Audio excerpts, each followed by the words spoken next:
Perfecto, pues buenas tardes a todos. Bienvenidos de regreso a esta segunda mitad del día de nuestro Congreso de Bioética Perinatal. Hemos tenido una mañana espectacular. Quien ha estado aquí no me dejará mentir. Y para todos los que no hayan estado aquí, pueden acceder también a estos contenidos tanto en Facebook, se llama Medicina y Ética del Usuario, está grabada toda la mañana y desde el día de ayer. Y también estaremos pues transmitiendo por Zoom, donde tenemos ahí ya la transmisión ahorita activa y en vivo. Así que bienvenidos a esta segunda mitad del segundo día. Tendremos un panel muy interesante y cedo el control a Alfredo, que va a hacer la presentación del moderador y de los panelistas. Así que adelante, por favor, Alfredo. ¿Qué tal? Buenas tardes a todos los que nos ven por Zoom, buenas tardes. Ya les mandé también el link de registro el segundo link de registro del día, por si tenían del pendiente, no se habían registrado. Entonces, bueno, vamos a empezar este panel, Estatuto del Embrión Humano, Bioético, Legal, Filosófico y Embriológico, presentando a todos los panelistas. Primero vamos a empezar con el doctor Francisco Javier Ochoa Carrillo. Él es médico cirujano por la Universidad Autónoma de Guadalajara. Es especialista en cirugía oncológica por el INCAN. Es presidente de la Academia Nacional Mexicana de Bioética. Es pionero en cirugía de base de cráneo y cráneo facial en México. Desarrollador de programas de cirugía conservadora y reconstructiva en oncología. Jefe del Departamento de Cabeza y Cuello y de la cirugía y de la División de Cirugía en el INCAN. Investigador y docente de la UNAM y del Politécnico. Autor y editor de publicaciones científicas, incluyendo la Gaceta Mexicana de Oncología y el British Journal of Cancer. Miembro de las sociedades médicas nacionales e internacionales como ASCO, ESMO y la Academia Mexicana de Cirugía. Fue presidente de la Sociedad Mexicana de Oncología del 2004 al 2005. Es consejero de la Asociación Mexicana de la Lucha contra el Cáncer y presidente de la Asociación Mexicana de Laringectomizados. Sí, perdón. Y es tesorero del Consejo Mexicano de Oncología y miembro del Consejo Consultivo de la Facultad de Medicina de la UAG. También es recipiente de la medalla Dr. Ignacio Millán en reconocimiento de su trayectoria en el campo de la oncología. Por favor, la bienvenida al doctor Francisco Javier Ochoa.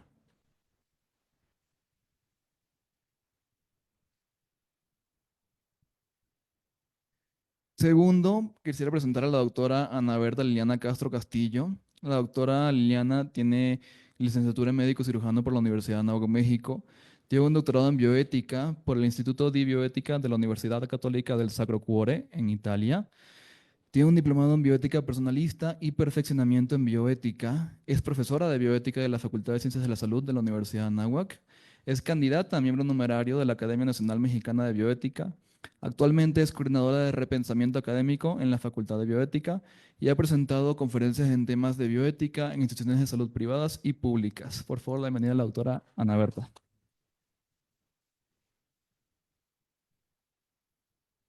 Después tenemos al doctor Bernardo Pérez Fernández del Castillo. El doctor hizo la licenciatura en Derecho por la Universidad Autónoma de México. Es director de la Facultad de Derecho aquí en la Universidad de Anáhuac, México. Tiene un doctorado en Derecho por la Universidad Complutense de Madrid. Es docente de Cátedra de Ética del Servidor Público en el doctorado de Administración Pública aquí en la Universidad de Anáhuac, México. Vicepresidente y secretario de la Unión Internacional del Notariado Latino, actualmente consejo honorario de la misma. Es miembro del número de Academia Nacional de Legislación y Jurisprudencia y de la Barra Mexicana de Abogados. Ha publicado con la editorial Porrúa 14 libros en materias de Derecho, Historia y Ética. Ha dirigido tesis profesionales de licenciatura y doctorado. Tiene el reconocimiento al mérito académico y es maestro fundador de la Escuela de Bioética aquí en la Universidad de Anáhuac. Por favor, la bienvenida al doctor.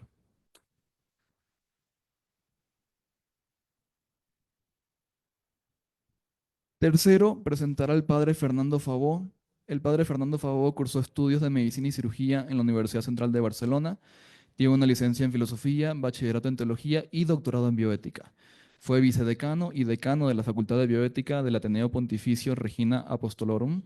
Es socio honorario del International Association for Humanitarian Medicine Brock Chisholm. Fue asesor y docente del Instituto Superior de Estudios sobre la Mujer y actualmente es investigador avanzado y profesor de tiempo completo en la Facultad de Bioética. Padre Fernando Favó, bienvenido.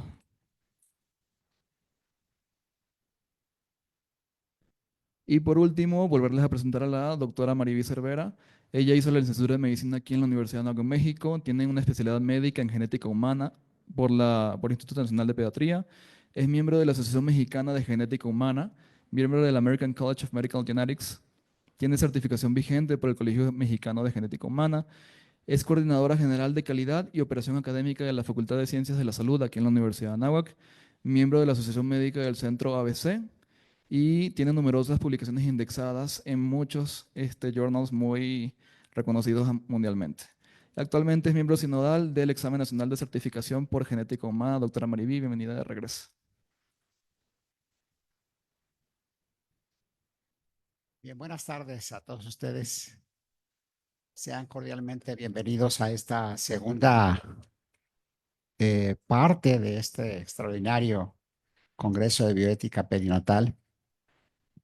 Para mí es un honor y un privilegio el estar en esta espléndida aula.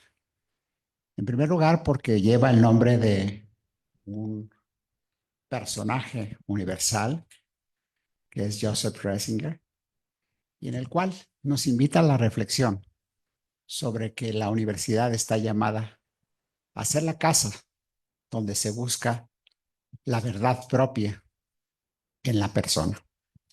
De tal suerte que qué mejor lugar que la Universidad de Anáhuac, que es una de las catedrales de la bioética con un reconocimiento nacional e internacional, para poder hacer disquisiciones sobre el tema tan específico que hoy nos ocupa.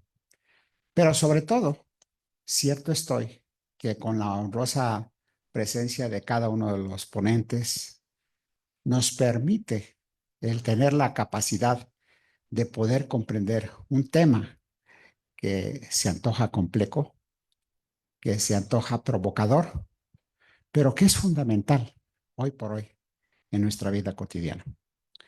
Porque de una u otra manera nos estaremos enfrentando a muchos dilemas bioéticos, jurídicos, anatómicos, pero también embriológicos en muchas circunstancias.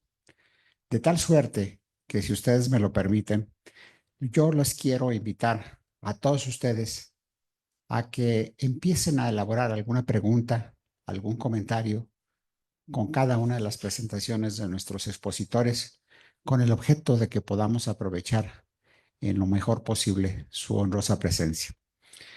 No quiero pasar desapercibido, decirles que además de encontrarme en esta casa magna de estudios, me encuentro con viejos amigos, más amigos que viejos, como aquí algunos presentes, como José, que fue también y es una personalidad dentro de la institución, así como gracias a la invitación que me ha hecho el doctor José Castilla para estar coordinando esta simposio.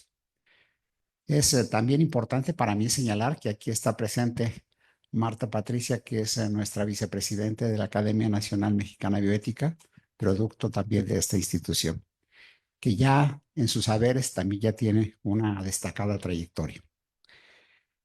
Finalmente, quiero, si existe en el auditorio alguna Josefina y algún José, felicitarlos por ese día de este santo. Y si me lo permiten, para no perder más tiempo, quisiera que ustedes me permitan, a manera de introducción, leer un pequeño resumen de Pablo de Robina Duarte, que fue quien publicó el Estatuto del Embrión Humano. Solamente permítanme acogerme de sus palabras como introducción. Determinar el estatuto del embrión humano no es una tarea fácil, y menos cuando existen realidades y propuestas diversas en torno al mismo.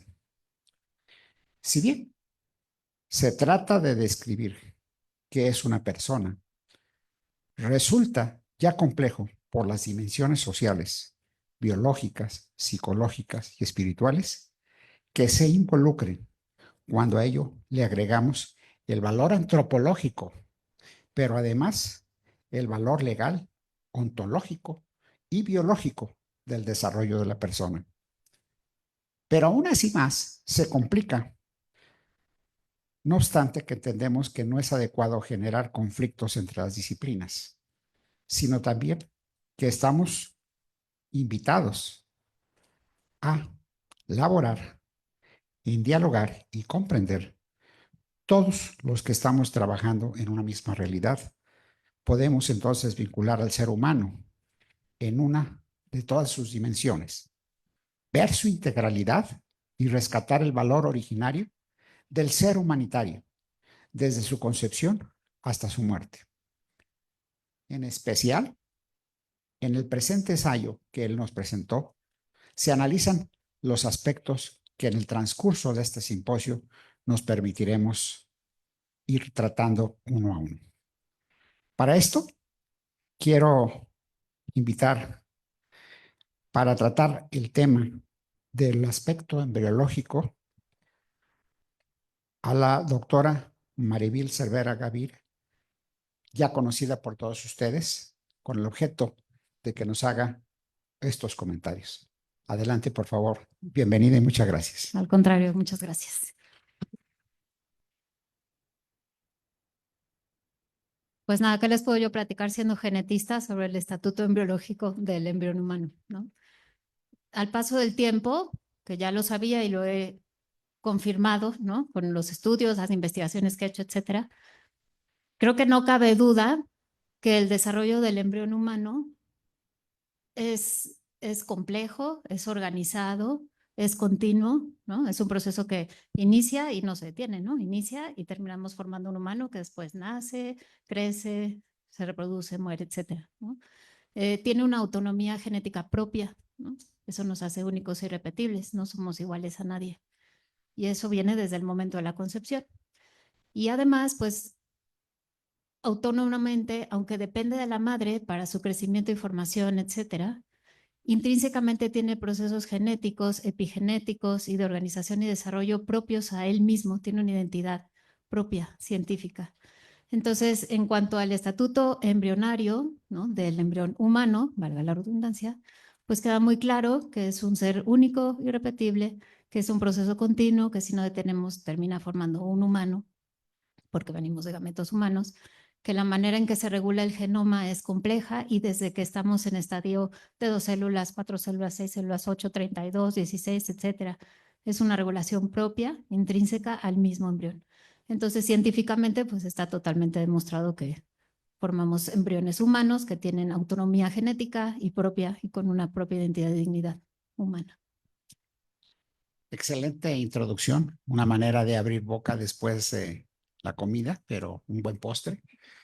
Lo más importante de esto es comprender que esta secuenciación en la generación, en primer lugar de gametos, células, etcétera, hasta llegar a la integridad física de un individuo que eventualmente se le considera como un feto, pero que finalmente llega a ser una persona, nos invita a reflexionar sobre la trascendencia y la importancia de un acto divino de la naturaleza, en el cual nosotros vemos la magnificencia de la creación, de tal suerte que nosotros estamos invitados a reflexionar, pero sobre todo a defender a este producto, que todavía se le considera producto, pero que tiene unas dimensiones muy especiales por los cuales tenemos que estar defendiendo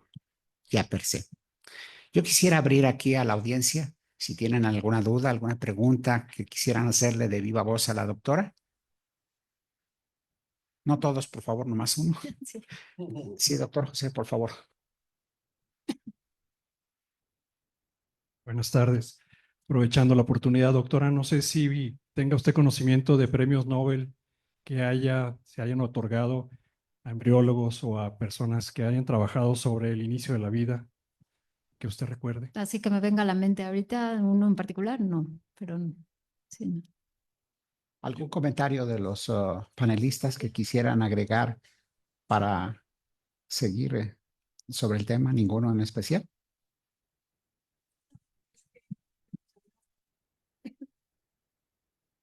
Justo el premio Nobel como tal, Ponle yo. Yamanaka, podría ser que hizo, esto funciona, gracias.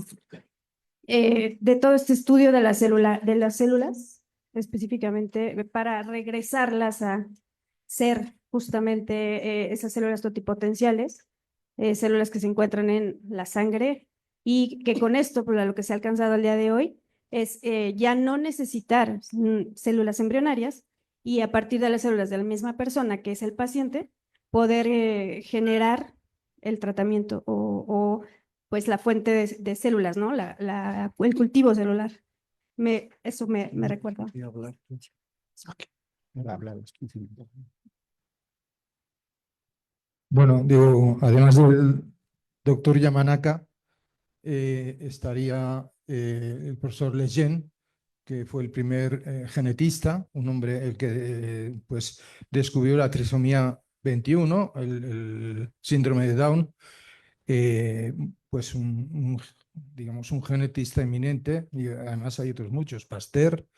O sea, hay cantidad de gente que se ha dedicado a la ciencia, ¿no? Y que pues lo ha hecho muy bien, ¿no? Y pues muy respetuosos también de lo que es la naturaleza y la vida. Yo solamente quisiera señalar que la ciencia nos ha permitido avanzar en el conocimiento, en el comprender la gestación de este ser, con sus características normales y algunas anormalidades que eventualmente, hoy por hoy, estamos en condición de detectar, inclusive en forma prenatal.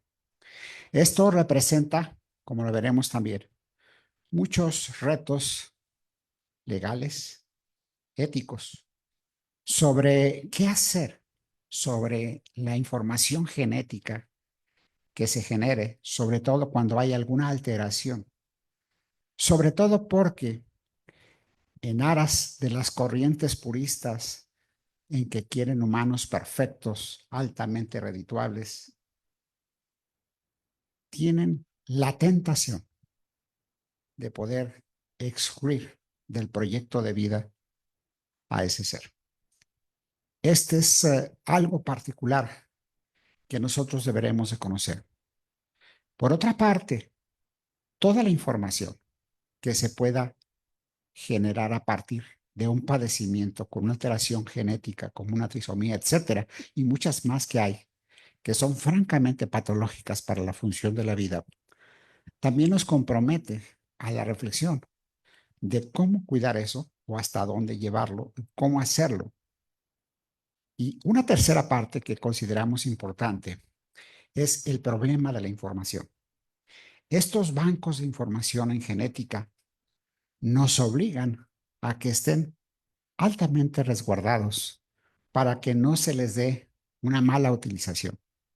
¿Qué les quiero decir con esto? Que eventualmente, ahora con el desarrollo de la genética y los perfiles que nosotros podemos entender, con tantas mutaciones que a veces potencialmente podemos predecir para determinados tipos de padecimientos degenerativos, entre ellos permítanme comentarles por la deformación mía de mi profesión, el cáncer, potencialmente son factores de riesgo para que estos individuos puedan ser excluidos no solamente in útero, sino que quieran ser excluidos después en una función social o bien inclusive en una prestación social, como puede ser una compañía de seguros, en el cual al conocer los antecedentes genéticos de un individuo, si es que los llegan a saber, cómo manejar esta circunstancia, esta situación, de tal suerte que también se presentan algunas complicaciones que deberemos de dirimir desde el punto de vista jurídico y desde el punto de vista ético. ¿Algún comentario al respecto? A mí me gustaría agregar que tomemos en cuenta que en realidad lo que conocemos genéticamente de nuestra secuencia, ¿no? De nuestro genoma es mínimo, ¿no? La mayor parte de nuestro genoma desconocemos qué función tiene, mucho es regulación. Entonces, incluso con pruebas normales genéticas, no estamos seguros de cómo se está regulando o no el genoma. Y eso sí, hay que tomarlo muy en cuenta, ¿no? Porque a veces es muy difícil predecir cómo nos va a ir o no nos va a ir y pues no hay nada seguro.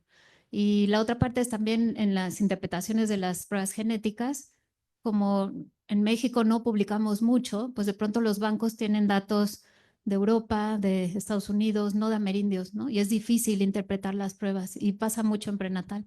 ¿no? Aparece una variante patogénica de significado incierto, pero no hay manera de saber qué onda o no con esa variante y es un poco porque no hemos sido estudiados nosotros mismos, ¿no?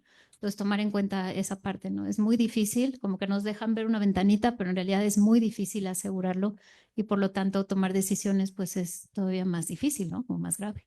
Claro, y además que pudiese existir una alteración de los genes, específicamente en la rama de los codones, que hay una alteración.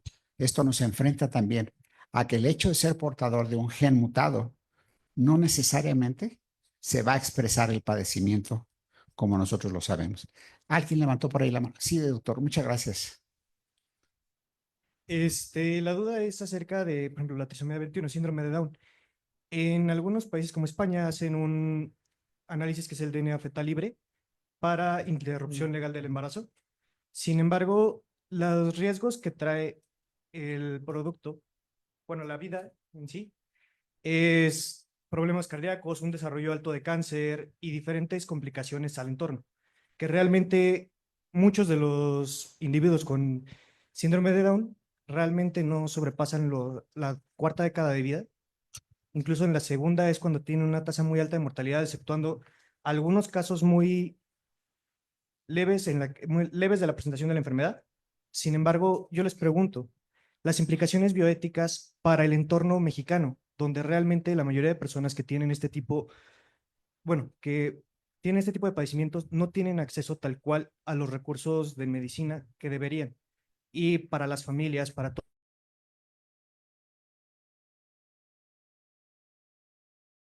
El aborto en este caso, creo que sí está permitido en México, no estoy seguro, podrían ilustrarme en ello. Y sería saber cómo entra la bioética al analizar todo el sufrimiento que lleva esta persona, puesto que no va a tener los cuidados adecuados.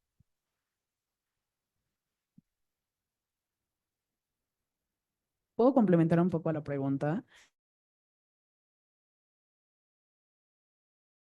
Wars, que la mayor parte, o sea, sí fallecen durante el embarazo, pero llega a haber algunos que nacen y se desarrollan el primer año de vida o como los primeros años, que aparte de tener mucho sufrimiento la persona o bueno, el individuo, la familia y todo el contexto. Bueno, yo te diría que primero está el conocimiento, luego está la voluntad, ¿no? Pero también están las consecuencias de lo que haces. Y en ese sentido, pues tú no puedes decir que has curado el síndrome de Down porque te has cargado a todos los niños que traen síndrome de Down, ¿no?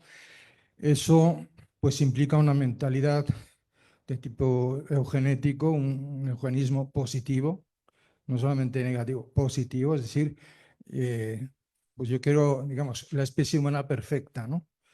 Y si lo llevamos a la exageración, pues yo quiero morir en la cama, sin dolor, durmiendo, sin arrugas y antes de los 45 años, ¿no?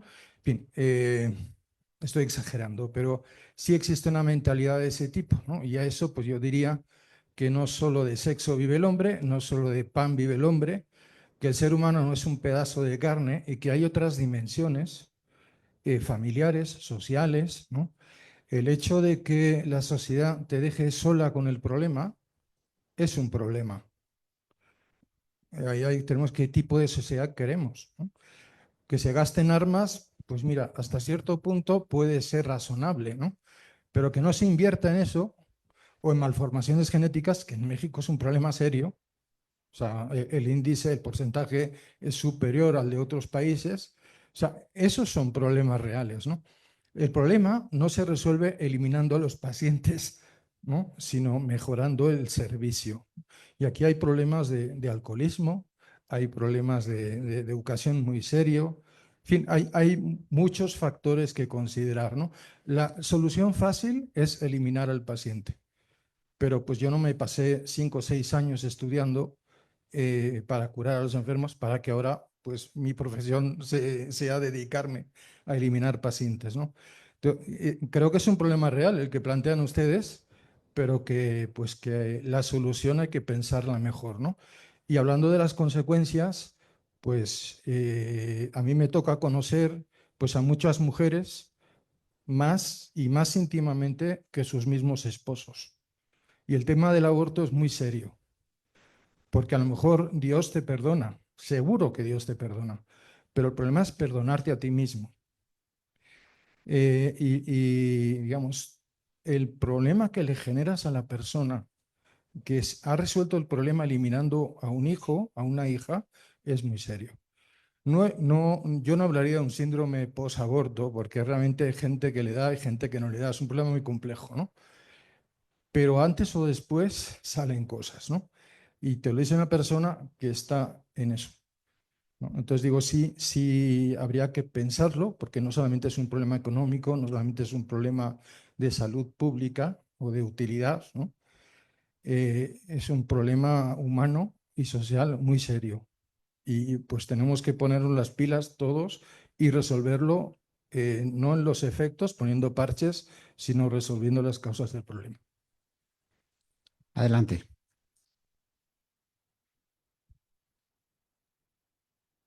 Bien, sumando a lo que dijo el padre Fabo, también tenemos que pensar en justo el comportamiento.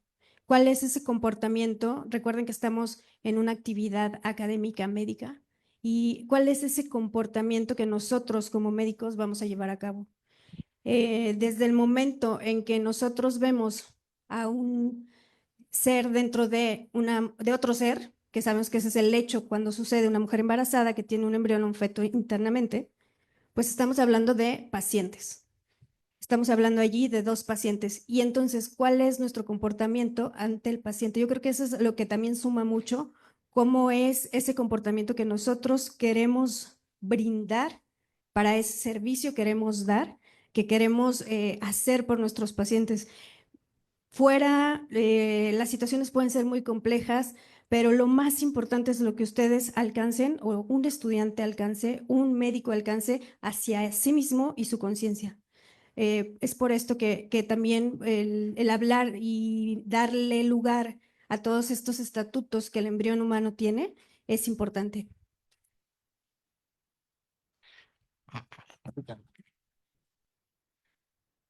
Perdón, y yo agregaría, sé que es difícil, el tema es complejo, ¿no? Yo trabajé 21 años en Teletón y sí vi mucho sufrimiento, sí lo vi, ¿no? No lo vamos a negar. Pero al paso del tiempo, estoy convencida que todos en este mundo tenemos un propósito de vida.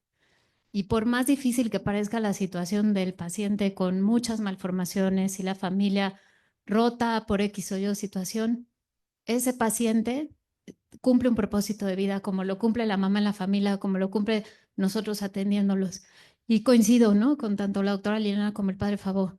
Nosotros somos parte del problema. El sistema de salud no nos ayuda. El sistema de familias, las redes de apoyo, eso no nos ayuda. Nosotros tenemos que hacer el cambio, ¿no? Porque de pronto decir quién es compatible para seguir viviendo y quién no, pues se vuelve un poco subjetivo, ¿no? Porque lo que para mí puede ser muy grave, para otra persona no lo es. Y lo que para mí parece que no es grave, para otra persona puede serlo, ¿no? Yo vi pacientes que lloraban porque el bebé venía sin pulgar y decían, es que no va a poder hacer pinza mi bebé. Y uno decía, bueno, tengo pacientes más graves, ¿no? Pero es genuino, esa persona está muy preocupada y sufre por el bebé que viene con esa circunstancia. Y pareciera que mientras más grave es el problema, la solución es terminar con el problema, cuando en realidad lo que tenemos que hacer es redes de apoyo, cambiar nuestro sistema de salud y entender que todos estamos aquí con un propósito que desconocemos, ¿no? Y todos tenemos la oportunidad de vivir, ¿no?, el tiempo que estemos aquí. Adelante con la pregunta, si son tan amables allá, doctora. Es un poco más o menos a lo que ellos dijeron.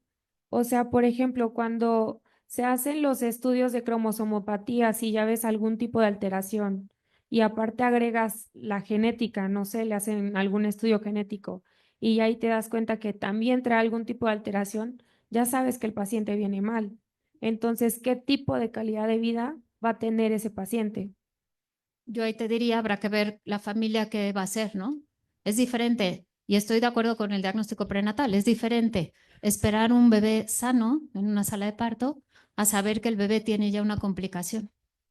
El personal que va a estar atendiendo a esa persona no es el mismo si el bebé viene en condiciones sanas, ¿no? Entonces, lo que se puede hacer es preparar qué vamos a hacer para que tenga la mejor calidad de vida ese paciente una vez que nazca. Para eso sí nos funcionaría. No tanto para selección, o por lo menos es mi manera de verlo, ¿no? O sea, no es de pobre familia porque tiene un paciente con síndrome de Down y entonces ¿qué va a hacer? Y no, al contrario, ¿cómo le voy yo a ayudar para que ese día a día sea más sencillo? ¿Cómo voy a atender ese parto? ¿A dónde lo voy a canalizar? ¿Qué redes de apoyo le voy a ir dando? La última pregunta, doctor.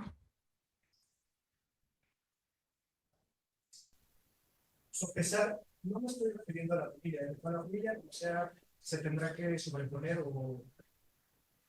o reparar, ya sea vivir con el trauma de haber abortado o simplemente todas las consecuencias y las complicaciones que conllevan. Para mí, los niños con síndrome de Down tienen una de las mayores inocencias y son puro amor. Realmente he convivido en algún punto. Sin embargo, dentro de algunas ocasiones me ha tocado ver la realidad humana y la realidad del país. Entonces, yo me pregunto si a veces en algunas situaciones se contrapone el derecho a la vida contra la dignidad o el evitar el sufrimiento. Yo te diría que además del derecho a la vida está el derecho a la salud. Y tenemos que garantizar a todas las personas un acceso equitativo a los servicios de salud. Y respondiendo también a la pregunta anterior, todo el mundo, sobre todo cuando hay antecedentes familiares o cuando la edad de embarazo pues, se acerca a los 40 años, ¿no? Pues debería tener acceso a un consejo genético antes del matrimonio. ¿Sí? La gente tiene que saber a qué se arriesga y tiene que ser coherente, ¿no? Si ya sé, pues ¿qué voy a hacer? ¿Sí? Y esos servicios no los ofrecemos. ¿Entiendes? O sea, una vez más, ustedes están poniendo, o sea, exagero, ¿no? Parches, ¿no? No están resolviendo el problema. Y tenemos, como decíamos hace un momento, ¿no? Tenemos que ponernos las pilas y ser conscientes que si nosotros no generamos cambios, las cosas van a seguir igual o peor. Sí, hay que levantar el listón. Así es. Yo quisiera, si me lo permiten, en obvio de tiempo, no es que no quiera que participen más. Tenemos temas muy importantes, interesantes, sobre todo que creo que nos van a permitir bordar sobre estos puntos y podamos ver la integralidad del tema para poder nosotros hacer una reflexión y tomar mejores decisiones en nuestra forma y estilo de vida. Para esto, yo quisiera que pudiéramos abordar, ya hablamos los aspectos embriológicos. Ahora consideremos los aspectos filosóficos de este tema y le voy a pedir al padre Fernando Fabó Martí tenga bien introducirse en el tema y nos pueda compartir conceptos precisos que nos permitan elaborar algunas reflexiones. Bueno, a mí me toca ser el filósofo, pero además soy cura y ya saben que los curas se enrollan mucho. Es difícil en Occidente separar la filosofía de la teología, ¿sí? ¿Por qué? Porque pues, la tradición clásica llegó a Europa, digamos, a Occidente, a través del filtro de la Iglesia, ¿no? Eso es un punto que hay que reconocer. El término persona, sobre todo, aunque pues, está desde la antigüedad clásica, ¿no? Y pues lo usaba Aristóteles, ¿no? Pero es un término, vamos a decir, polisemántico, tiene muchos significados. La misma palabra se puede leer de muchas maneras. Por eso a los científicos no les gusta, les salen granos cuando hablamos de persona. Ellos prefieren hablar de ser humano. En teología, persona puede ser, bueno, Cristo, que es persona divina, pero en esa persona divina hay dos naturalezas, ¿no? Y ahí eso es un misterio y te pones como médico, escuchas eso y te da el telele, ¿no?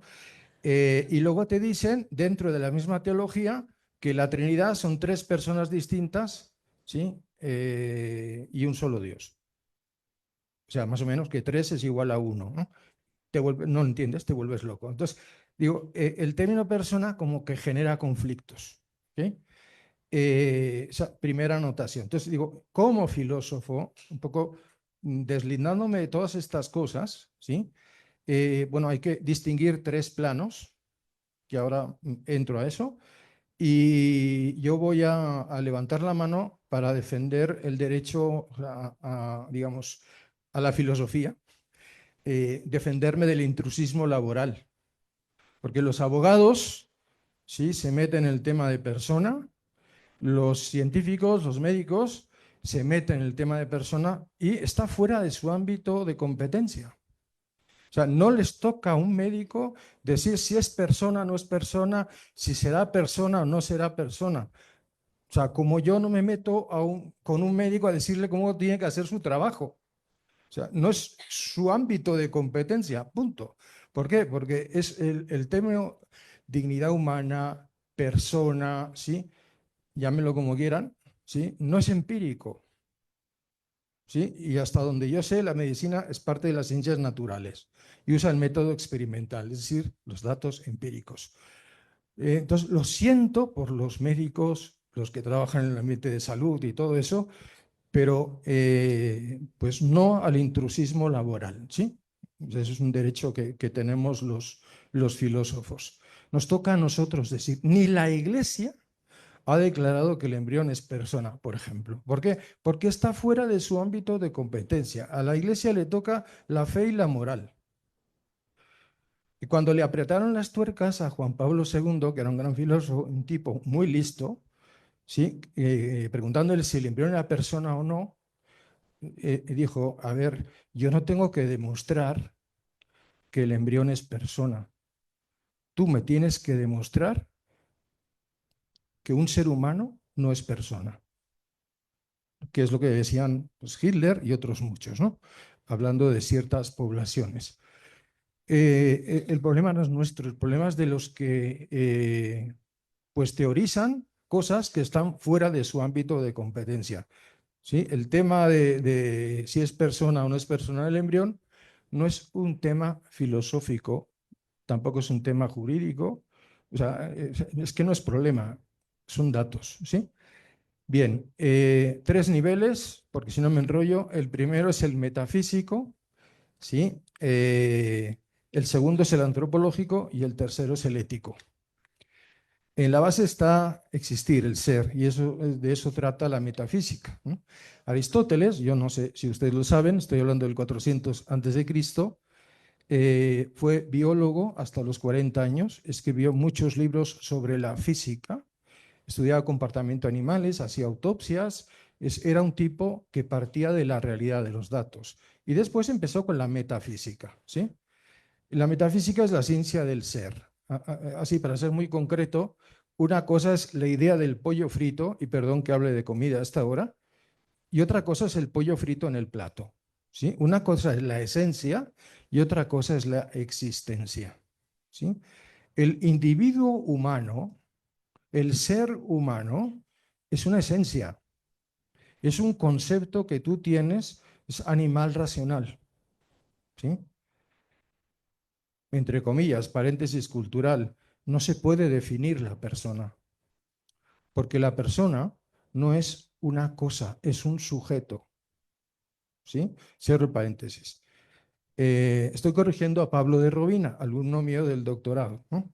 Primera corrección. Y segunda, el Estatuto del Embrión Humano es una publicación del Sacro Cuore de hace muchos años, que se tradujo después al español y que estudió Pablo de Robina, ¿no?, para pues, su ensayo, ¿no? Bien, entonces no se puede definir la persona. La persona no es una esencia, es existencia, ¿no? Persona significa este individuo de la especie humana que tengo aquí delante de mí, aquí y ahora. Las ciencias de la salud, la medicina, la ciencia no trabaja para el ser humano, trabaja para la persona, para cada paciente, para cada persona. Porque si no, pues vamos a sacrificar una parte por el todo. Y eso es muy peligroso. Pues, de la metafísica yo rescataría eso, entender muy bien qué es persona. Paciente se parece más a persona que cliente o usuario del servicio. Yo siento dolor cuando pues a mí me hablan de pacientes usando ese lenguaje, ¿no? Si reconocemos la dignidad del sujeto, pues tenemos que quitarnos el miedo de usar la palabra persona, ¿no? Un filósofo se los dice, está bien hablar de persona, ¿sí? Que no nos dé miedo. Segundo, la antropología. Pues la antropología distingue en el hombre pues, un ser, en la naturaleza humana, un ser polivalente, que tiene una dimensión física, una dimensión psíquica y una dimensión espiritual. Esto de espiritual, bueno, lo dices porque eres cura, ¿no? Bueno, yo así, esta noche si tienen insomnio y no saben qué hacer, les reto a investigar si existe alguna cultura, alguna civilización en la historia humana que no sea religiosa, ¿no? Y si la encuentran, me avisan porque me van a hacer un favor. Es parte de, y no lo digo yo, lo dice Aristóteles, 400 antes de Cristo, y era un laico, ¿sí? Bien, en esa naturaleza humana polivalente, hoy por hoy hay otra dimensión que se ha estudiado poco, que es la dimensión relacional, que es muy importante, ¿sí? Y vuelvo al individuo de la especie humana. Todos tenemos la misma dignidad. ¿Eso quiere decir que todos somos iguales? Bueno, en parte sí, en parte no. En parte sí, porque tenemos la misma dignidad, los mismos derechos, antes de nacer y después de nacer, porque somos seres humanos, somos personas. Pero entonces, ¿qué es lo que nos hace diferentes? ¿Qué es lo que nos permite ser personas y no solo individuos? Nuestras relaciones. Cuando tú te sacas una credencial, te preguntan qué nombre tienes, cuál es el apellido paterno, cuál es el apellido materno, ¿sí? Cuándo naciste, dónde naciste. Todo eso son relaciones, ¿sí? Relación de paternidad, relación de maternidad, la fecha en que naciste, es relación con una cultura. No es lo mismo un troglodita como yo que un millennial, ¿sí? Somos distintos, venimos de mundos distintos. A veces hasta es difícil entendernos, ¿no? Todas esas relaciones te marcan la diferencia, te hacen un ser único e irrepetible, ¿no? Entonces, tengamos en cuenta eso, hay muchas dimensiones, físicas, psíquicas, espirituales y relacionales. Y desde el punto de vista ético, bueno, ¿qué significa eso? Bueno, que si el ser humano tiene una dignidad inalienable, pues no lo puedo tratar como si fuera una cosa. No quiero pelearme con mi vecino de la derecha, pero el derecho no define a las personas, porque una persona, por definición, no se puede definir. La puedes describir, pero no definir. Segundo, el derecho no genera los derechos, los descubre, los regula, los protege.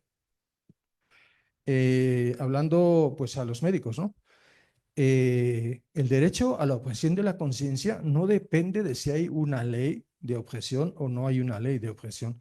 El derecho es parte de los derechos humanos. Es un derecho que descansa directamente sobre la dignidad del ser humano. Aquí, en Mongolia, en China y en todas partes, porque todos tenemos la misma dignidad. El derecho, en todo caso, lo que puede hacer es regular el ejercicio de ese derecho y, sobre todo, protegerlo en aquellos lugares donde se pueda sentir amenazado ese derecho.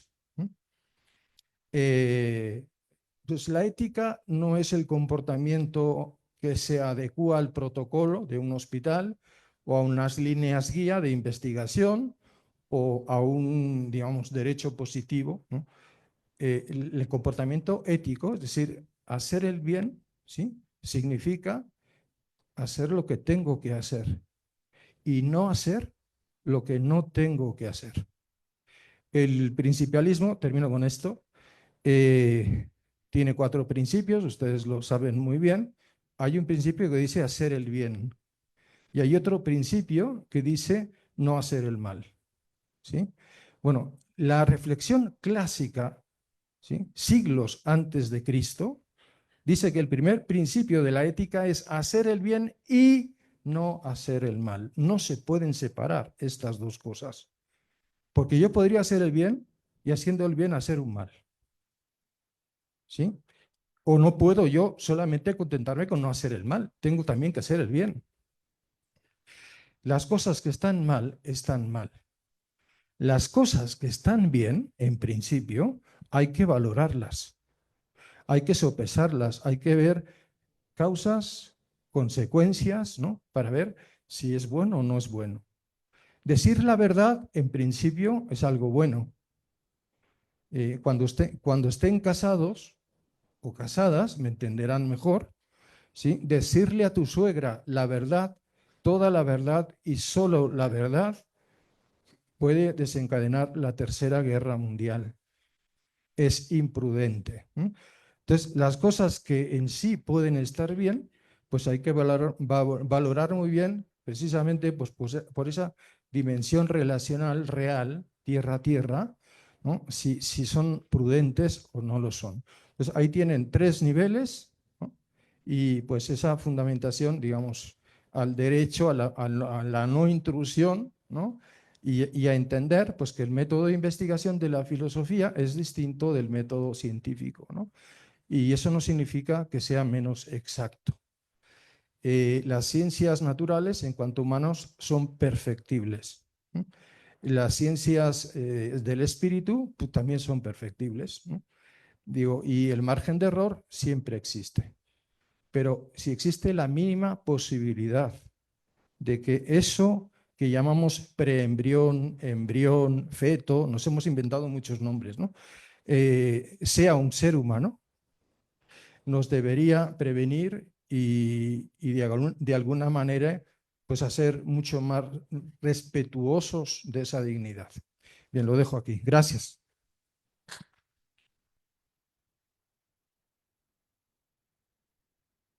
Menuda reflexión. Y ahorita el padre me hizo el favor de llevarme a mis años de preparatoria en el cual la filosofía se cursaba. Y muchos de nuestros amigos nos decían, bueno, ¿para qué eso? ¿Qué sirve, no? Yo creo que la filosofía es un campo importante que debiera ser intrínseco, pero verdaderamente en el desarrollo humano para comprender muchas de las circunstancias, situaciones y ubicarnos mejor como individuos dentro de una sociedad. ¿Tenemos espacio para un par de preguntas? Perfecto. Adelante, por favor. Yo más que nada tenía una pregunta sobre las tecnologías de modificación génica que se han visto últimamente. Que, o sea, por ejemplo, CRISPR-Cas, que hace poco de hecho lograron como inhibir un cromosoma de la trisomía 21. Entonces mi pregunta más que nada era desde un punto ético y todo lo que nos dijo principialista, metafísica y eso, ¿está bien que el ser humano busque trascender de su propia naturaleza?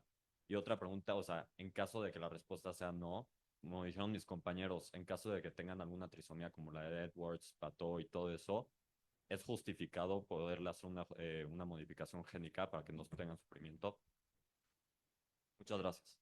Bien, aquí una cosa es la teoría, otra cosa es la práctica, como bien sabes, ¿no? Entonces, aunque teóricamente se pueda hacer, pues hay que ver cómo se puede hacer bien, ¿no? Sin consecuencias negativas. Y también es muy importante, pensando en esa dimensión relacional, que lo puedan hacer todos, que todos tengan acceso a esa tecnología, porque si no estarías generando, pues digamos, una especie humana tipo A, sin problemas, y pues una clase B, que pues va a seguir teniendo los mismos problemas de siempre, ¿no? Entonces, el tema de la accesibilidad es un problema también, ¿no? En cuanto a la técnica de ingeniería, que cada vez es más barata, lo saben, se va simplificando cada vez más los procesos, bueno, a la hora de juzgar éticamente si una cosa está bien o está mal, pues tienes que ver lo que estás haciendo, ¿no? ¿Qué fin buscas? ¿En qué circunstancias lo haces, ¿no? Yo añadiría también quiénes son los sujetos implicados, ¿no? Y qué consecuencias va a traer esto, ¿no? Para que tengas el panorama completo, ¿no? Y en sí estaría bien, es algo bueno, ¿no? En lo que podamos mejorar, pues allá vamos, ¿no? sea, mejorar en el sentido de curar, todo actuar médico pues debe tener un fin terapéutico, ¿no?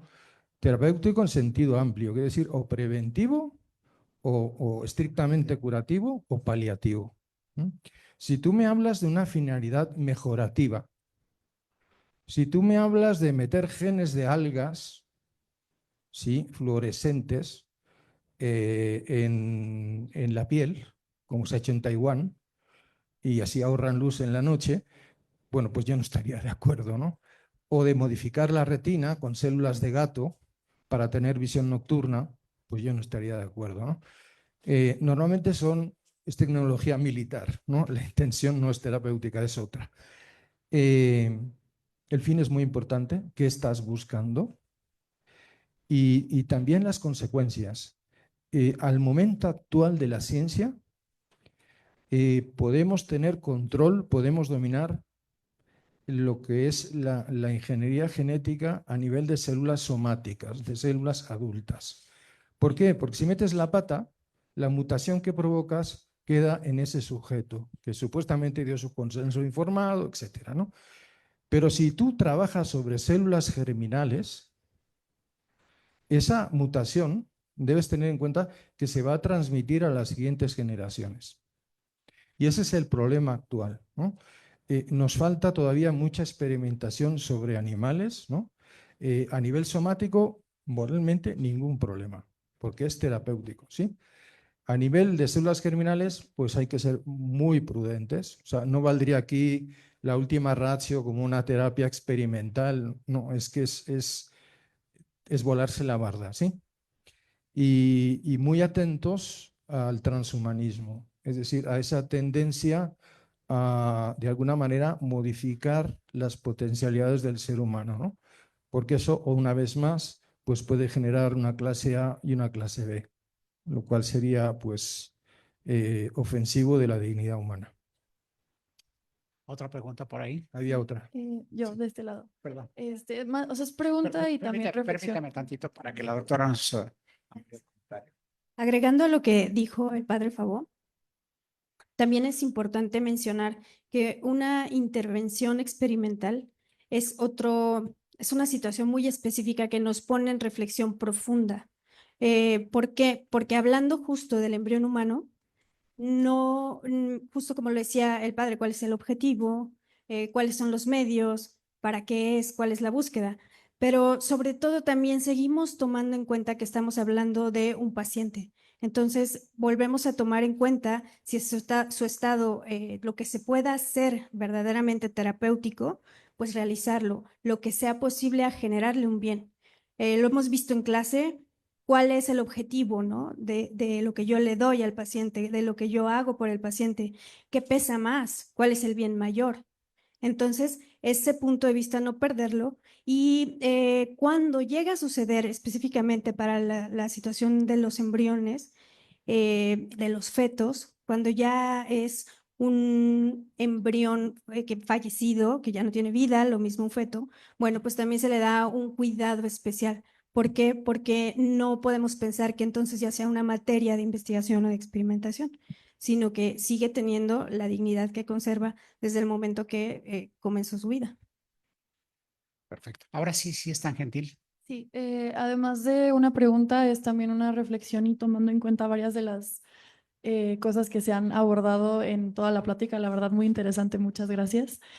Justamente hablando de la investigación de la trisomía 21 que acaba de salir en febrero, realmente es solamente un paso en un modelo celular en donde se logró quitar el cromosoma, entonces es muchísimo estudio. Aquí no es como jugar, no quiero jugar abogada del diablo porque yo personalmente estoy a favor de la terminación de ese embrión o producto o como le quieran llamar, pero eso ya es una situación pues personal, nada más sí me llamó mucho la atención como la parte de, ok, entonces la modificación genética de alguna manera dentro del proceso embrionario, ¿hasta qué punto se considera ético? Es como cuando se está hablando ahorita en Estados Unidos, ¿no? De que hasta qué punto los derechos de un embrión que está, o sea, el cryoprotective, para todas las personas que no son fértiles y que van a llegar a ser fértiles, ¿no? Entonces eso me llama mucho la atención. Y también yo soy investigadora, entonces como que cuando dijeron que los científicos no vemos la filosofía, sí dije como, no, sí, todo lo contrario. Y quería como agregar a esa situación y también hacer mi pregunta. Basándome en Kant, hablaba de el derecho, de la dignidad humana.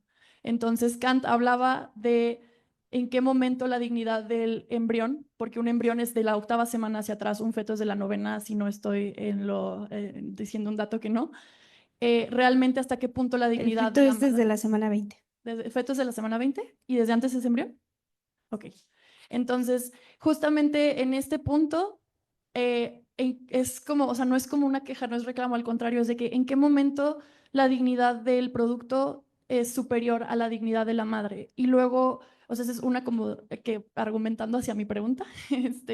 La otra, hablando desde el utilitarismo, o sea, el utilitarismo. Es que no lo dijo decir en inglés y soné muy fresa, la neta. Del utilitarismo se habla de evitar el sufrimiento. Y hablando desde una perspectiva gradualista, se habla de en qué momento la conciencia del ser humano, o sea, en qué momento se crea que es realmente reconocido como un ser humano, no solamente un producto de vida. Porque pues también podemos considerar que bacterias o que modelos animales siguen siendo un producto de vida, pero como no les damos esta conciencia o esta situación, decimos, perfecto, se pueden experimentar en ellos, podemos hacer esto. Entonces, mi pregunta a todo esto va que la verdad esta perspectiva de filosofía y ciencia juntas se me hace muy interesante, es en qué momento se podría utilizar, o sea, este tipo de diálogo que tenemos, cuando realmente las herramientas que todavía no existen dentro del sector salud, ¿cómo podríamos definir si está bien o no está bien la terminación de la vida o si está bien o no está bien justo esto de congelar embriones, o sea, toda esta situación? Me gustaría saber su opinión. Muchas gracias. Bueno, volviendo al intrusismo, ¿sí? Lo que se llama la animación, es decir, la espiritualización de la materia, ¿sí? Estábamos hablando de diversas dimensiones, ¿no? Que el ser humano, la persona, pues tiene una dimensión física, una dimensión psíquica, que evidentemente aparece después de la dimensión psíquica, ¿no? Y una dimensión espiritual. Bueno, causas semejantes, efectos semejantes, ¿no? Si yo soy capaz de hacer actuares espirituales, elaboro conceptos, hago juicios, hago razonamientos, soy capaz de amar y trascender lo puramente biológico. Ese amor me lleva a la capacidad de sacrificio, por ejemplo, a la donación a otros. Si soy capaz de hacer, y esto es experimentación, no real, ¿no? No es teoría. Si soy capaz de hacer cosas que trascienden lo material, significa que tengo un motor que es capaz de hacer eso. Es decir, hay una dimensión espiritual ahí, porque si no, no lo podría hacer, ¿no? Entonces, que está ahí, está, ¿no? ¿Cuándo? ¿Sí? Mira, el mismo problema se da al final de la vida. ¿Cuándo exactísimamente acontece la muerte, que es la separación de cuerpo y alma? Pues mira, como científico, como investigador, te lo digo, nunca lo vas a saber. ¿En qué milisegundo entra el alma, ¿no? O sale? Pues es que es un cambio sustancial, no es empírico. No lo vas a poder medir, no lo vas a poder saber. Puedes certificarlo a posteriori. ¿Por qué? Porque ves efectos y esos sí los puedes de alguna manera medir, ¿no? Ves la corrupción del cuerpo, ves la pérdida de la unificación de los diversos órganos, sistemas y aparatos. O sea, ya no funciona como un todo unificado, ¿no? Y lo mismo vemos al inicio de la vida. Al inicio de la vida te encuentras en el momento de la fecundación con un metabolismo autónomo, ¿sí? Con un cariotipo específico de la especie humana, te encuentras con 8 genes que están silenciados en el gameto masculino o en el gameto femenino que funcionan en el embrión. Entonces es un metabolismo distinto, es autónomo, y un metabolismo autónomo y un cariotipo específico, en mi pueblo lo llamamos organismo. Es un organismo distinto, ¿no? Otra vez, ¿en qué momento? Mira, es que o está desde el principio o no está. O es hombre desde el inicio o nunca lo será. Porque la otra hipótesis es que lo que yo llamo espíritu o lo que llamamos espiritual es un epifenómeno de la materia. Entonces tú me estarías diciendo, no existe el espíritu, el hombre es pura biología. Bueno, y aquí vuelvo, una cosa es la teoría, los actos de fe, ¿no? Hay que hacer un acto de fe muy grande para decir eso, pero lo importante es la realidad. Si yo soy capaz de hacer actos espirituales que trascienden lo biológico, entonces, vuelvo a decirlo, tengo que tener un motor que me capacita para eso, ¿no? Ese principio de operación, ese motor, nosotros, como Aristóteles, lo llamamos alma. Alma significa anima, lo que te anima, lo que te mueve. Bien, pues esa sería un poco desde la filosofía lo que yo tendría que decir. La última pregunta, por favor, para que pasemos al siguiente módulo.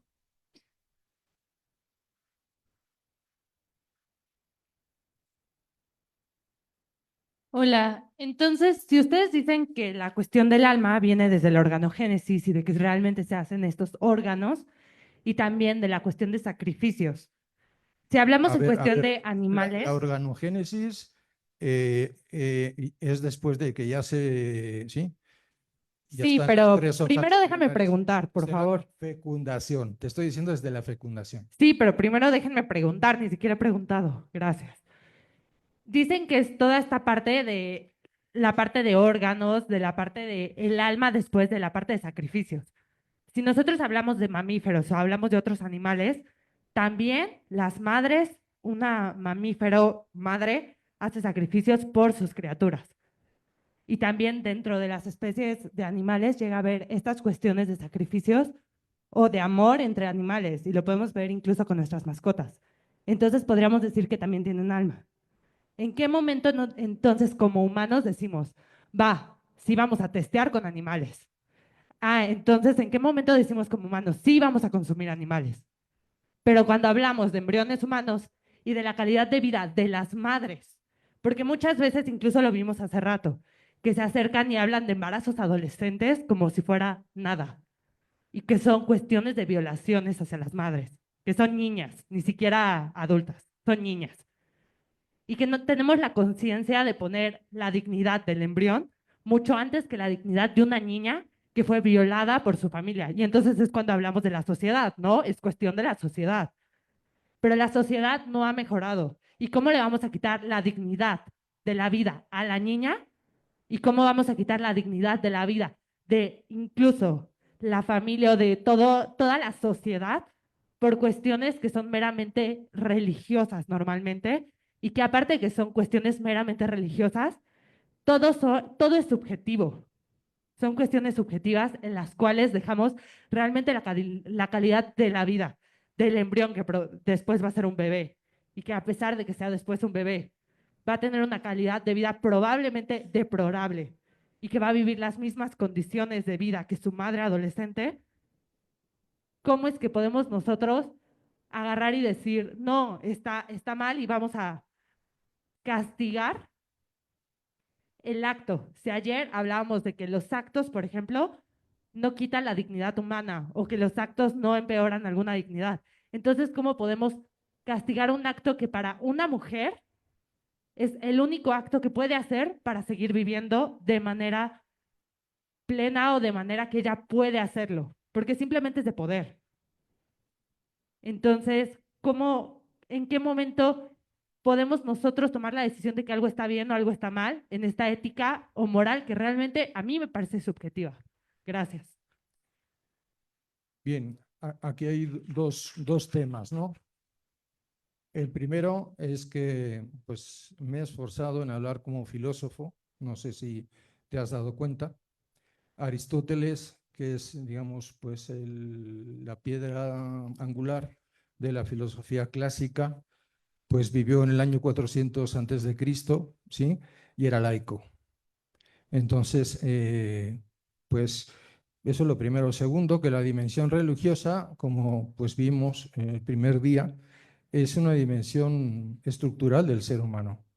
Que uno sea creyente o no es otra cosa. pero que la inmensa mayoría de la población mundial cree en algo, que el 90% de los premios Nobel son creyentes, pues eso es un dato, ¿sí? Entonces digo, repito, he hablado como filósofo, no me gustaría que se meta la dimensión religiosa aquí. Si es necesario, pues la metemos, pero estamos hablando a nivel razón natural, ¿no? La segunda cosa, sociedad, somos tú y somos yo. ¿Sí? O sea, y si está mal la sociedad, bueno, quiere decir que estamos mal yo y tú, y que tenemos que hacer algo, ¿no? Y este congreso lo que busca, pues, es renovar nuestro corazón, nuestra mente, nuestras actitudes, para que hagamos algo, ¿sí? Poco o mucho, lo que cada uno pueda, ¿no? Y es entre todos como vamos a conseguir cambiar la sociedad, ¿sí? Cada uno en su lugar. Tercero, cuando yo hablaba de sacrificio, no estoy hablando solamente de dar la vida, estoy diciendo de amar a una persona y amarla 5 años, 10 años, 30 años. O sea, dormir 30 años con un tipo que ronca es un martirio en vida, ¿entiendes? O sea, hacemos muchas cosas que no nos gustaría hacer. Y en ese sentido nos superamos. Un antílope que está de parto y tiene un bebé y llega un león, claro que defiende al bebé. Pero cuando ve que el león va en serio y eso se va, ¿entiendes? O sea, hay un instinto de supervivencia, hay una dimensión instintiva que tiene el control. En el ser humano, por encima de los instintos, de las tendencias, de los gustos, ¿sí?, hay una cosa que llamamos libertad. Y nosotros somos capaces de trascender lo puramente biológico, ¿sí? Y eso es experiencia de vida. Lo comentaba ayer, ¿no? Cuando nace un bebé, qué bonito el primer día levantarte en la noche y cargarlo y darle besitos hasta que se duerme, ¿no? Cuando la criatura lleva 2 meses llorando todas las noches y tú te tienes que levantar, lo matarías. Sí, pero no lo matas. Te levantas, lo cargas, le das besitos, ¿no? Y eso es el amor, ¿entiendes? Entonces digo, hay en la vida humana muchas acciones que hacemos que demuestran que traemos un motor mucho más potente que los animales, ¿sí? En 1000 campos. Ayer hablamos de la sexualidad. La relación sexual del ser humano es diferente de la relación sexual animal. Digo, son datos, ¿no? Bien, no quiero enrollarme con esto, pero pues luego está aquí los abogados que también tienen su parte de trabajo en esto, ¿no?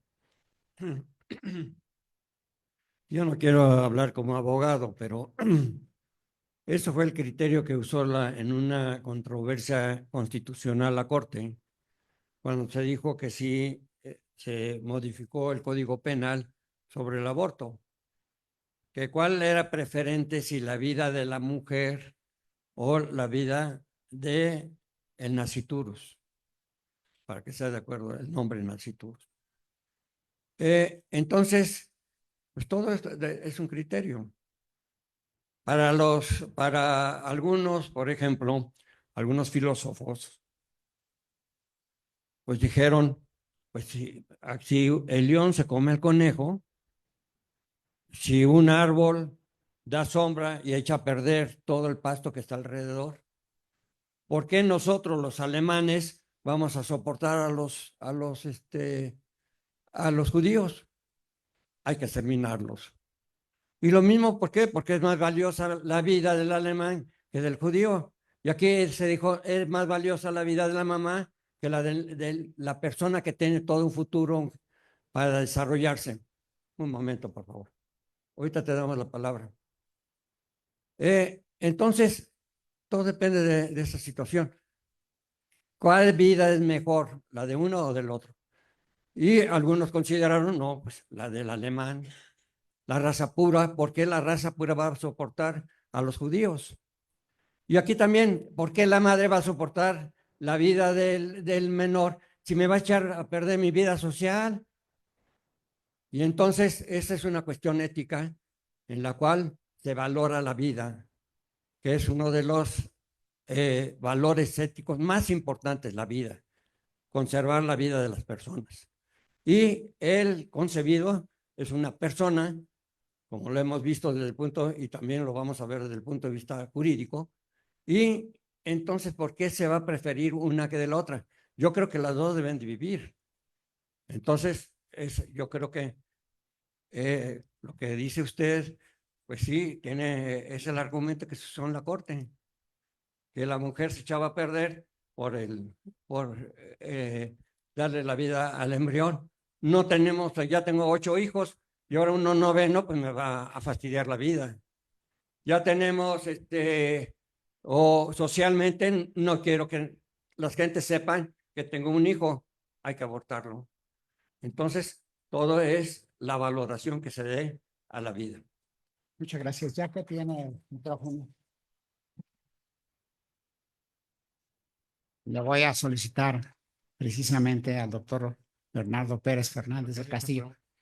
Yo quisiera, por favor, denos la oportunidad de continuar porque tenemos un horario establecido y todavía nos faltan 2 expositores que seguramente al finalizar nuestra charla tendremos la oportunidad de que ustedes se acerquen para conversar. ¿Les parece?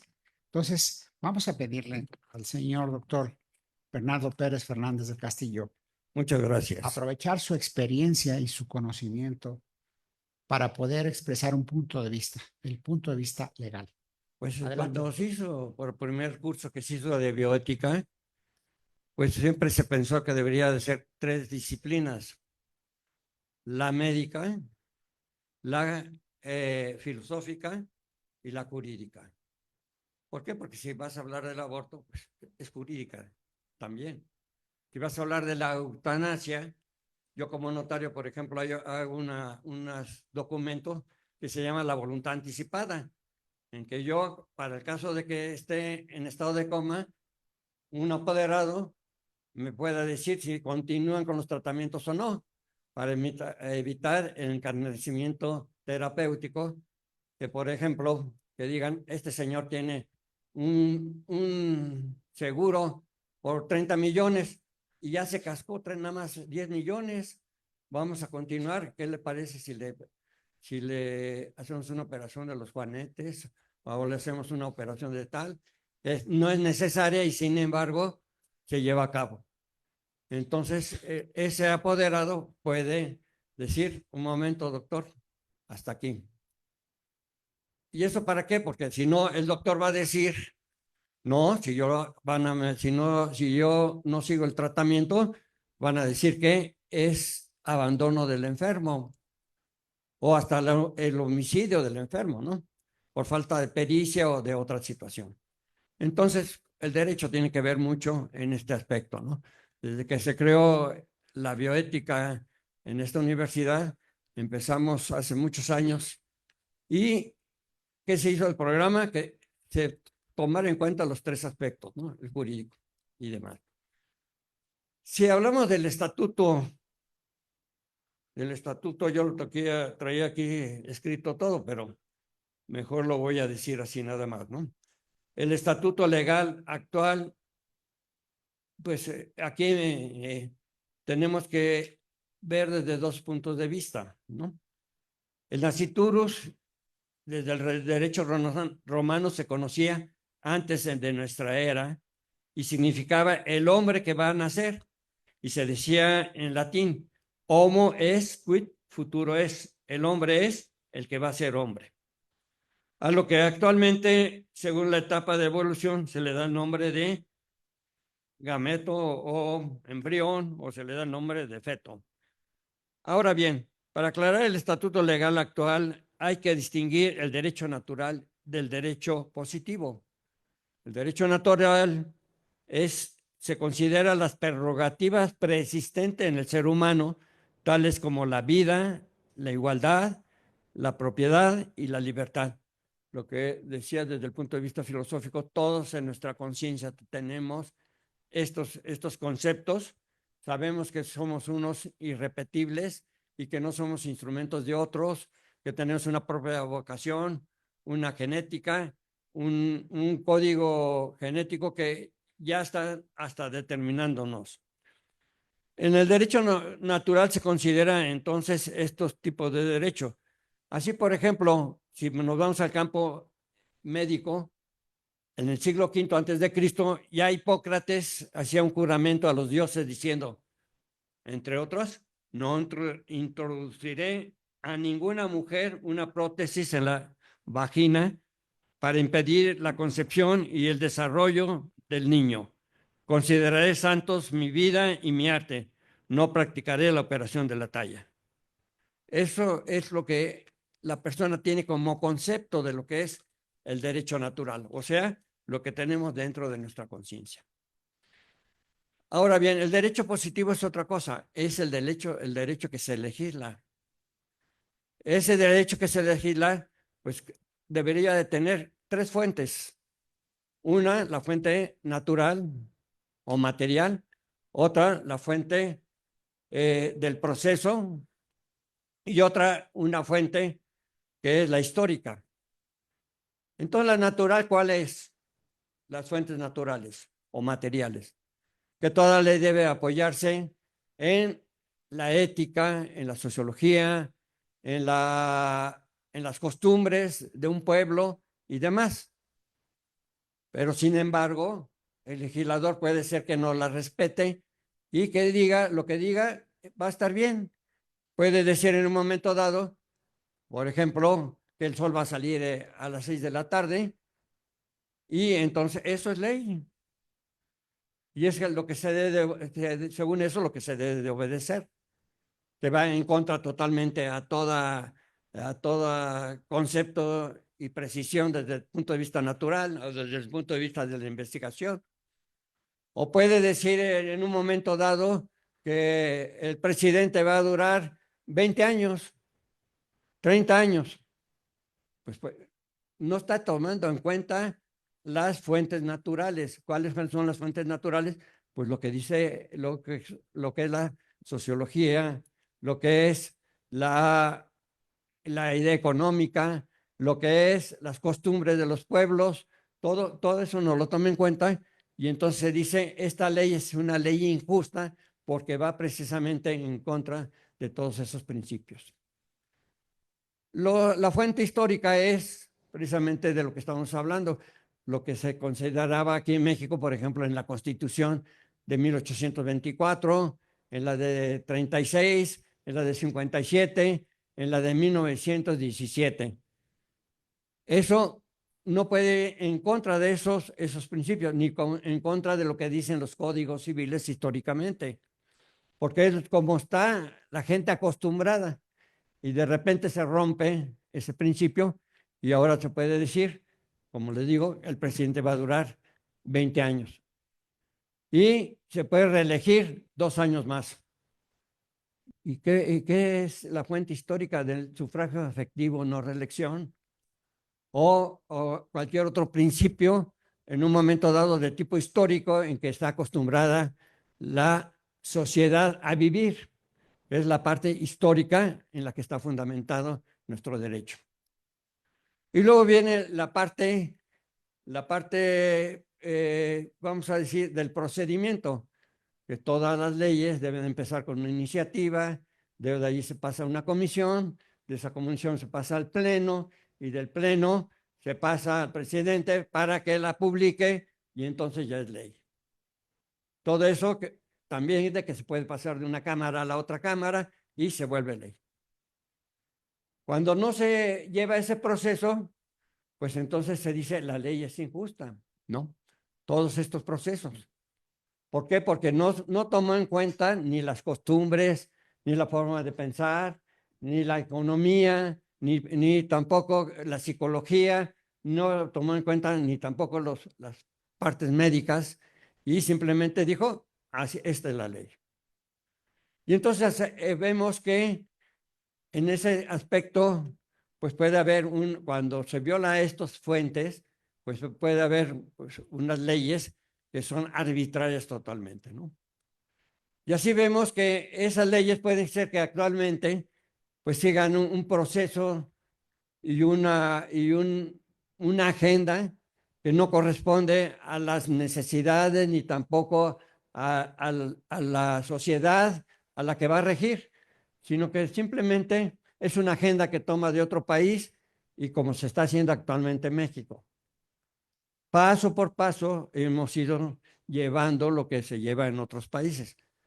Que lo mismo puede ser de un país marxista, que lo mismo puede ser en un momento de una economía de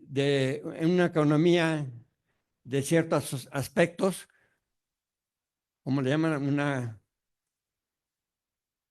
una economía, bueno, una nueva economía que se está produciendo en todo el mundo, una economía global, ¿no? Que se está produciendo en todo el mundo para lograr una identidad y poder sujetar más a las personas. Entonces vemos que aquí hay Entonces, ¿qué es lo que quiero decir? Que estamos sujetos a los movimientos que en un momento dado pueden imperar dentro de la legislación de los legisladores para llevar a cabo una agenda de leyes, ¿no? Y así vemos que vamos a ver ya desde el punto de vista jurídico cómo nos regulamos. En primer lugar, nos regulamos por la Constitución. ¿Y qué dice la Constitución? Antes decía que había las garantías individuales y se cambió y ahora se llaman las garantías y la protección de los derechos humanos. Entonces ahora se ve quiero primero decir, se dividía en dos la Constitución, la parte orgánica, cómo se organiza el Poder Ejecutivo, Legislativo, Judicial, cuáles son los derechos a la propiedad, cuál es toda la parte orgánica, y otra es la parte dogmática, o sea, donde estaban las garantías individuales, que eran las garantías que tiene todo ciudadano.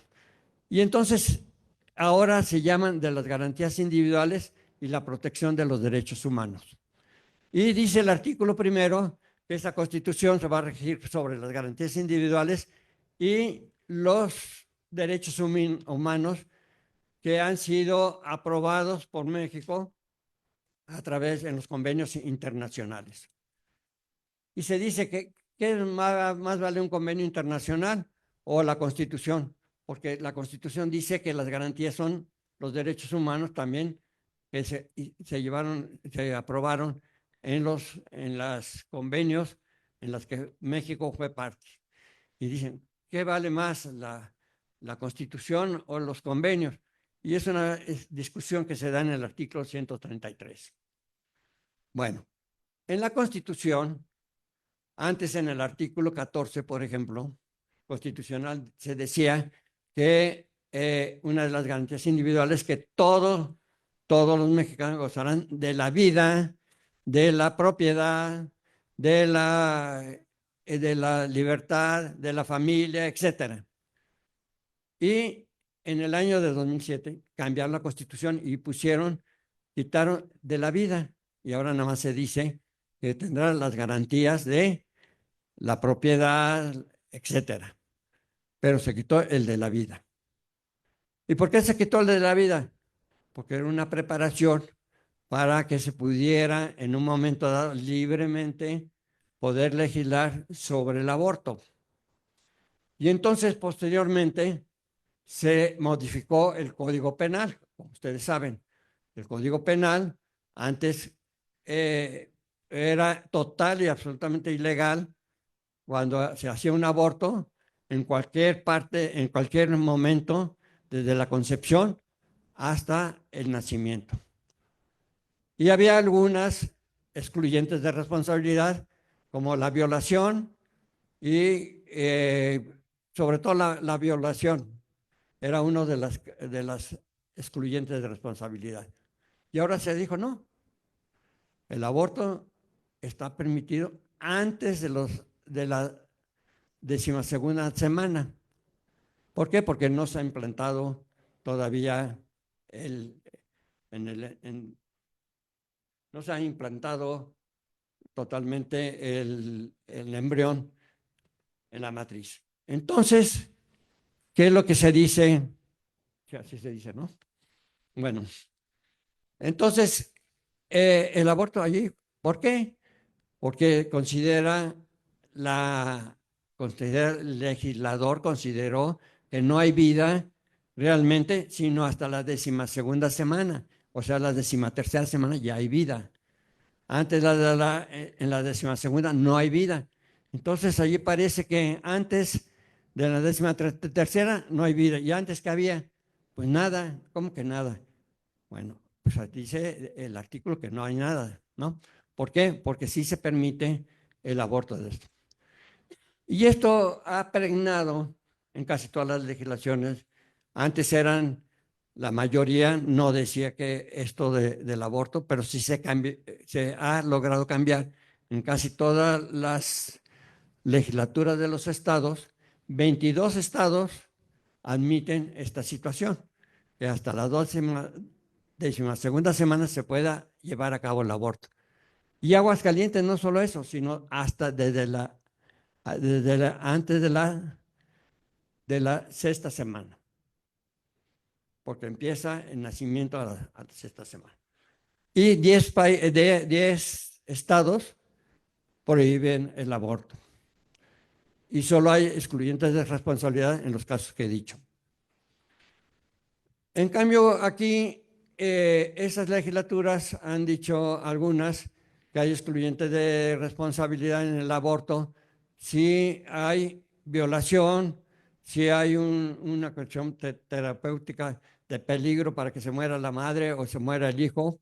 Y entonces también hay, en algunas legislaciones, si hay una inseminación artificial que no consentida, que se puede abortar.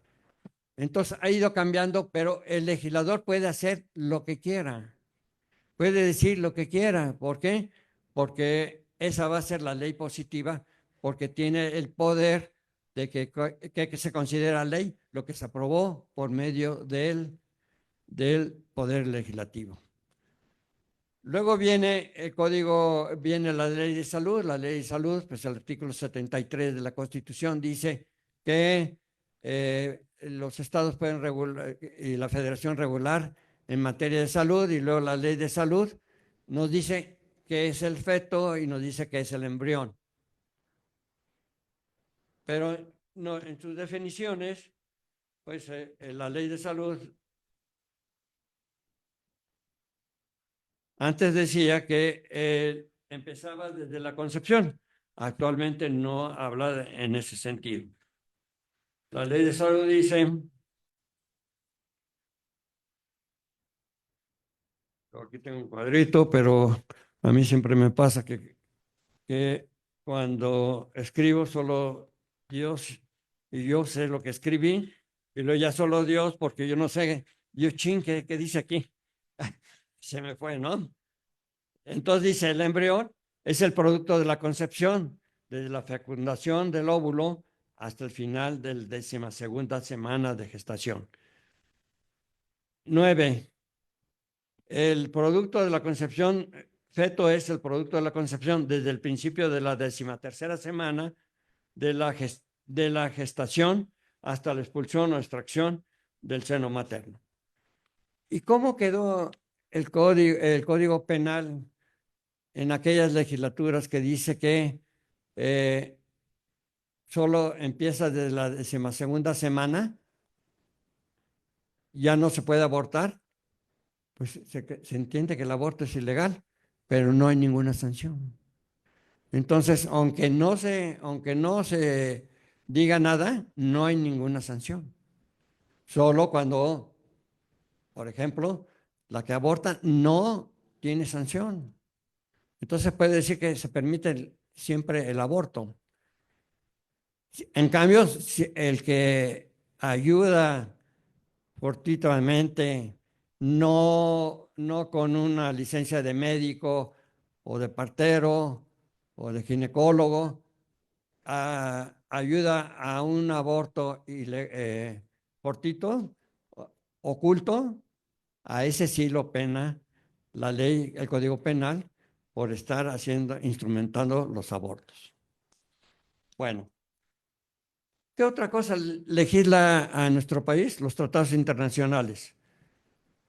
Les decía que el artículo 1 de la Constitución dice: en los Estados Unidos mexicanos, todas las personas gozarán de los derechos humanos reconocidos en la Constitución y en los tratados internacionales de los que el Estado mexicano sea parte. Tenemos, por ejemplo, la Convención Americana de los Derechos Humanos, que en el artículo 4, y que fue aprobada por México, decía lo siguiente: toda persona tiene derecho a que se respete su vida. Este derecho estará protegido por la ley y en general a partir del momento de la concepción. Nadie puede ser privado de la vida arbitrariamente. Otro, el Pacto Internacional del Derecho Civil y Político, ratificado por México en 1981, también habla en ese sentido. La Declaración de Ginebra de 1924 también habla de lo mismo. Y la prevención y castigo al crimen del genocidio, que México lo aprobó en 1952, dice: todo acto perpetuado con la intención de destruir total o parcialmente a un grupo nacional, étnico, racial o religioso como tal. Y uno de sus indicios dice: mediante las medidas destinadas a impedir los nacimientos en el seno de un grupo. La Convención del Niño, también aprobada por México en 1959. El niño debe de gozar de los beneficios de la seguridad social. Tendrán derecho a la salud. Con este fin deberán proporcionarles un tanto a él como a su madre cuidados especiales, incluso atención prenatal y postnatal. El niño tendrá derecho a disfrutar de la alimentación, vivienda, recreo, servicios médicos, etc. Y así vemos que hay varios tratados internacionales. Sin embargo, nuestras garantías individuales pues ya fueron estudiadas por la Corte y dijeron lo que acabo de expresar hace rato, que entre el derecho a la mujer y el derecho al el nasciturus es preferible el de la mujer. Entonces vemos qué es lo que está pasando. Aquí estamos sujetos, porque una cosa es lo que uno diga de que la vida, de que cuando empieza, y claro, por eso la medicina tiene que decirlo, filosóficamente también lo dice. Por ejemplo, jurídicamente, ¿cuándo es la personalidad jurídica? Entonces dice, tienen personalidad jurídica, lo dice el Código Civil. Lo dice el Código Civil de la siguiente forma: ¿cómo le da personalidad jurídica al nasciturus? Dice, la capacidad jurídica de las personas físicas se adquiere por el nacimiento y se pierde por la muerte. Pero desde el momento en que un individuo es concebido, entra bajo la protección de la ley y se tiene por nacido para los efectos declarados en el presente código. Y luego otro artículo dice, para los efectos legales solo tendrán por nacido al que, desprendido enteramente del seno materno, vive 24 horas o es presentado vivo ante el registro civil. Fíjense que tiene que ver esto con la genética, ¿no? Que se ha presentado no para el registro civil, pero es distinto el punto de vista médico que el punto de vista filosófico que ¿no? Faltando alguna de estas circunstancias, no se podrán interponer demandas sobre la paternidad-maternidad. Luego dice otro artículo, son incapaces para adquirir por testamento o por intestado a causa de falta de personalidad los que no estén concebidos al tiempo de la muerte del autor de la sucesión. O sea, sí te pueden dejar como heredero en un testamento, te pueden dejar como puedes hacerle una donación a una persona, pero tiene personalidad jurídica. Para el derecho ¿Cuándo se tiene personalidad jurídica? Cuando puede ser titular de derechos y obligaciones. Y aquí puede ser titular de derechos y obligaciones, pero si no naces, se pierde esa personalidad.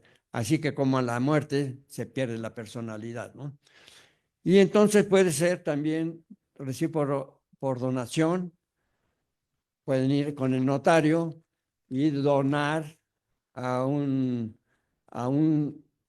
feto, a una persona que va a nacer, que está en el vientre de su madre, puede ser sujeto de una donación o de una herencia.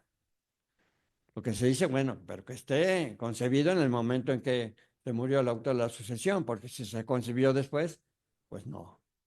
Inclusive se trata al hijo póstumo, el que nace después de muerto el testador, el padre.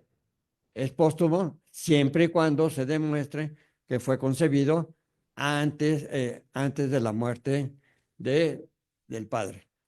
Entonces, eso es lo que, lo que se considera el estatuto personal desde el punto de vista jurídico, que es muy importante cómo los aspectos biológicos, los aspectos de la medicina, que trata la medicina, los aspectos filosóficos o metafísicos son distintos a los jurídicos, pero los tenemos que tener presentes.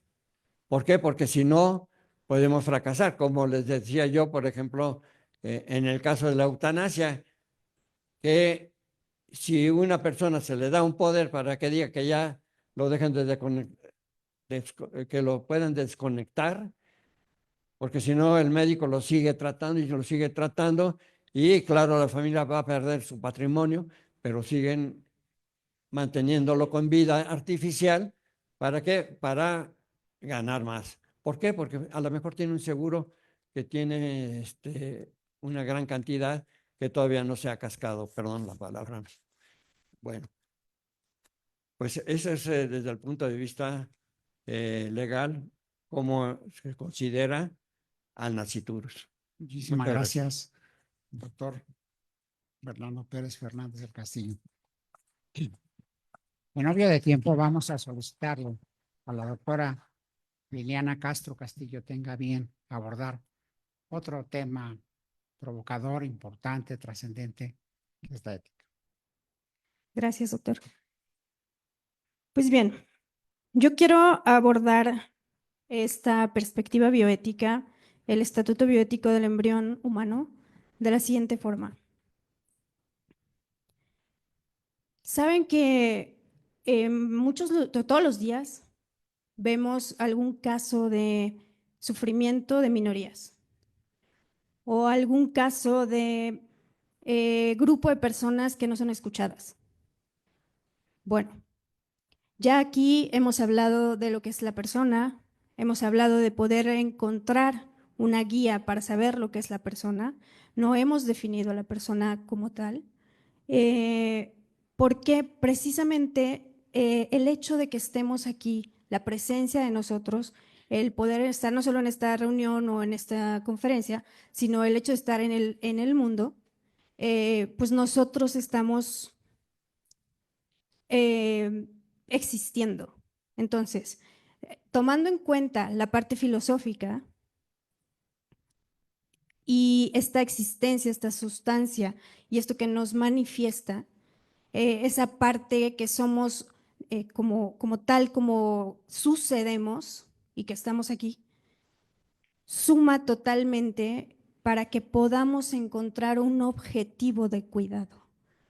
La bioética, la parte ética y el valorar la existencia de alguien que no se defiende o que no puede manifestarse todavía más que de una forma orgánica, es justamente un buen objetivo, el poder estar claros y definir que nosotros como bioeticistas podemos ayudar a alguien a tomar una decisión, a guiarse, a escuchar a otros, saber que no somos los únicos que vamos a dar un apoyo, sino que sabemos justamente integrarnos con otras especialidades o con otras disciplinas, pues todo eso es un quehacer genético. Y es que la investigación, como mencionaba un poquito el doctor Bernardo,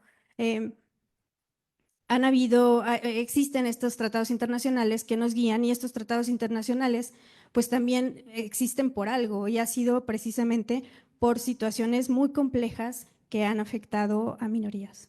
Entonces, tomar en cuenta la existencia de alguien que no se puede defender, creo que esa es una reflexión que podemos tomar hoy.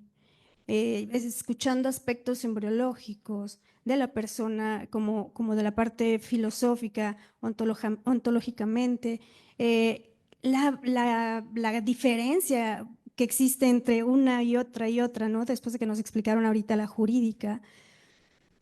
Esto es lo que nosotros hacemos como bioticistas, ¿no? Esto es lo que hacemos. Yo soy una bioticista con base médica y puedo ver un poquito la parte de la vida expresada como cuando vemos a un paciente. La enfermedad expresada como cuando alguien tiene una enfermedad y la vive esa persona.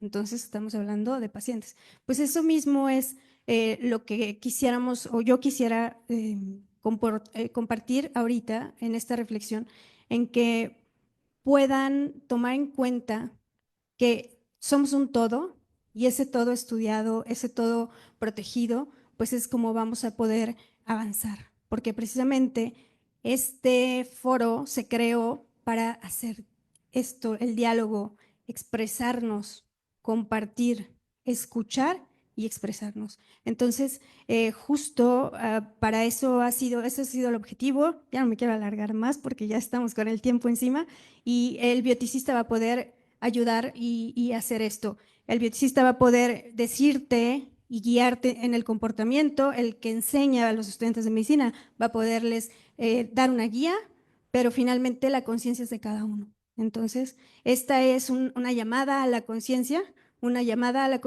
por todos, por las minorías, por los que no se pueden expresar, y que continuemos avanzando, porque además no hay tantos temas de bioética de los que podríamos discutir. Muchísimas gracias, doctora. En obvio de tiempo, quisiera Yo quisiera nada más dar la palabra porque tiene un ratito una pregunta arriba en la mano. Cerramos con esto y vamos a la siguiente plática, por favor. Porque este evento es para el diálogo, así que adelante, por favor. Gracias. Hace rato pregunté justo de que cuando se hacen los estudios genéticos y ves que el bebé tiene alguna cromosomopatía y luego se hace el estudio genético y compruebas otra vez que el bebé viene mal, hablé de la calidad de vida que va a tener, pero me contestaron de la calidad de vida que va a tener 1 o 2 días, pero no, la calidad de vida que va a tener a lo largo de su vida. O sea, no caer en el encarcinamiento terapéutico, porque pues parece que eso es en lo que estamos cayendo, y pues realmente no debería ser así. O sea, hay que pensar en la persona lo que va a sufrir. No por querer tener un niño aquí en el mundo, me voy a aferrar a eso, y no por eso voy a decir, ¿sabes qué? Este niño no es viable. No es viable para la vida y no va a tener una buena calidad de vida a lo largo de su vida, no 1 o 2 días.